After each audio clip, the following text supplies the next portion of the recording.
Monica Crowley, she's a conservative radio host. She was on Fox News, and she and Fox News in conjunction are going to push the narrative that Americans don't care about inequality at all. Fox News polls this morning that show a majority of Americans are sort of shrugging off one of President Obama's biggest priorities for the second term, which is the issue of income equality or closing the income gap. Take a look at some of these numbers here. 62% say that they believe that income inequality is basically part of life. 21% say it's bad, but it's also not the government's problem. And 13% are angry about it and do want the government to get involved. That's 13%.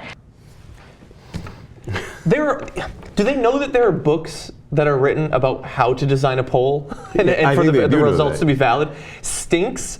Angry? Like, for me to agree that the government has to do something, I have to attribute a particular emotion to it? What the fuck? Well, that's why they did it like that, right? So the biggest category is, it is what it is. That's 62%. That's the way it works. Right, that's the way it works. Okay, but that doesn't say that they're hunky-dory about it, or that it just says, like, they're kind of resigned to it, like, oh, that's the way it is, right? And Fox is like, yes, they're resigned to it. We got them. Yeah, God, that's frustrating. So they're not gonna just settle with that for their poll. I'm actually very heartened by these numbers, because I think what you've seen over the last 5+ years is President Obama and the left working very hard to move this country away from a free market system based on individual responsibility and economic freedom toward a European-style socialist state. What has really heartened me about these numbers is it doesn't seem to be working, that it doesn't seem to be really resonating with the American people. I was very worried that he was going to get us to a tipping point where more people were dependent on government than not. The United States was always a free market economy built, Martha, not on equality of outcomes, but equality of opportunity, and we want to get that back. Okay, where in the poll did people say, I believe in the free market system, and so thank God for inequality? That's why they made it vague, so they could interpret onto it whatever they want. I didn't see that in the poll at all, because it wasn't in the poll. But like, the Fox interpretation is, oh, this is so heartening. We were this close to European-style socialist system. Yeah. And because of this poll where 62% say, okay, man, you win. We got inequality, and I guess there's nothing we can do about it. Yeah. Fox is like, you see that? They believe in the free market system. Yeah. Obviously frustrating. They're going to go a step farther and start talking about jealousy, as if that's what's driving any small attempt that Obama is making for some sort of economic justice. The argument from Obama and his team and the left is, look, we have to penalize those who are achieving, who have succeeded, who have more. We have to penalize them through higher taxes, higher corporate taxes, and so on, in order to redistribute that to those who have less. And what you see in that number is most Americans, the vast majority, are saying, wait a minute, no, that's not how America has always worked. It's not what's made us great and the most prosperous nation on the face of the earth. What we need to do is get government out of the way to unleash the individual, unleash the private sector, so that they can achieve. What's so great about America, Martha, is that we've always been an aspirational society. So we've never been involved in envy or jealousy about those who have more. I thought envy and jealousy about those who have more was what drives capitalism, the desire to have what your neighbor has. Apparently we've moved beyond that as a species. She read a lot into that poll. Exactly. And she was like euphoric about it. She was like, oh, Americans, they like the inequality. That turns me happy. on. You know what's really great about America? Nothing that you said there. Nothing about that is great. So let's do a little bit of facts. First of all, she said, oh, Obama's been trying to push for higher corporate taxes. Well, that's literally not true. In fact, he's had at least a half a dozen speeches where he said we should lower corporate taxes. Okay, now I don't agree with that policy, but that's what Obama stands for. And so she's factually totally incorrect in that. Second of all, this whole idea of punishing the rich. No. The reason we have the inequality is because the rich have decided that they're going to redistribute the wealth to themselves. And here's what I mean by it. It's not just propaganda or loose talk like Fox does, right? So I'll give you an example, and then you can see the averages based on this as well if you look at the macro numbers. For example, Mitt Romney, when he was running for president and knew that his taxes would be visible to the American people, in that small stretch of time, paid 12.9% in taxes, okay?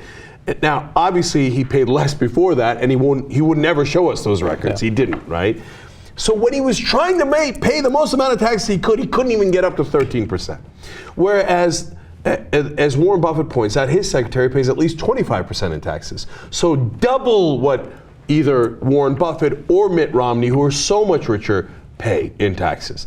And by the way, that doesn't even quite cover it because sales tax falls so much more disproportionately on the poor and the middle class. It's a bigger percentage of their income. Mitt Romney, sales tax, that's like 0.01% of his income. And then he pays at most 13%.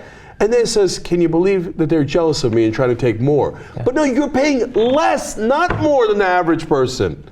Yeah, and also she's ignoring history. She's trying to pretend like, man, over the last 5 years we've had so much government regulation. If we could just get back to the way it was when America like rose from the ashes of World War II and became this economic powerhouse, if we could just have those times again, where, by the way, we had significantly higher income rates on the highest percentiles. So she pretends as if we didn't have that. But also, so she reiterated the same sort of talking point that Mitt Romney got in trouble for, that we're reaching a point where too many Americans are dependent on the government. They're not going to get rid of that talking point, apparently, but they want to pretend as if it's single moms and things like that, the poor that are dependent on government. My problem is that there are too many people who are dependent on government, but they're not the poor, okay? They're Wall Street, for instance, that can do whatever they want, take whatever risks they want, and if they fail, their banks are so important to our economy that we'll bail them out. Those are, by definition, dependent on the government. The defense contractors, who only exist because they have congressmen that they have in their pocket who are giving them these massive contracts and starting foreign wars so that there is a business for it, they are dependent on the government. But Monica Crowley is not concerned about those people. Okay, last 2 points. One is about this idea that people are jealous of the rich. No, of course there's nothing wrong with the rich, man. Oprah is rich. Jerry Seinfeld is rich. We got no problem with Jerry Seinfeld, okay? That's not the issue. Your local doctor's rich. Bless his heart. He worked hard and he's your doctor and hopefully he saved your life at some point. We have no problem with that. The problem is when the rich, some of the rich, rig the rules in their favor. Whether it's lower taxes for them in terms of their capital investments, etc., as I just explained earlier, or it's getting away, reducing regulation.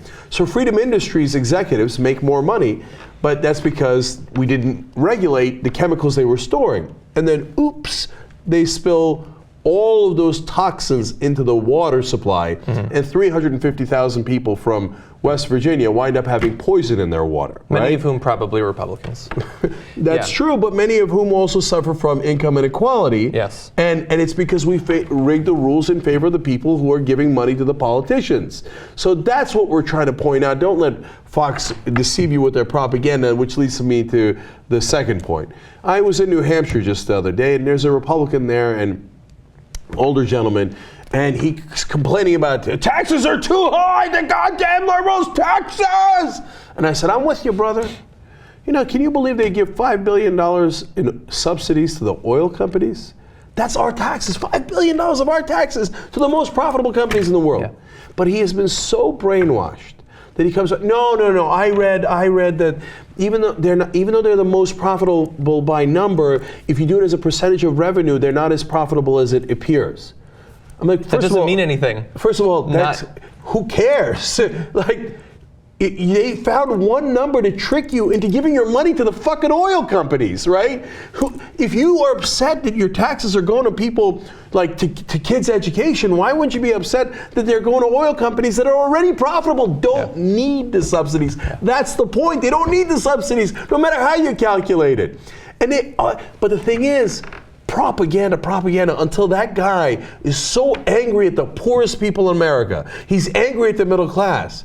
But when it comes to the rich, I mean, literally the richest companies and people, and he's like, oh, take my money, take my fucking taxes here, eat it up, because I'm a fucking idiot. I'll give it to you. Defense industries that start these wars, etc., to kill our kids. Yeah, take my money. The oil companies, take my money. You name it. The banks that got all that free money, and this guy who doesn't want to give a nickel to someone who needs the money turns around and says, oh, the banks, here's my fucking wallet, here.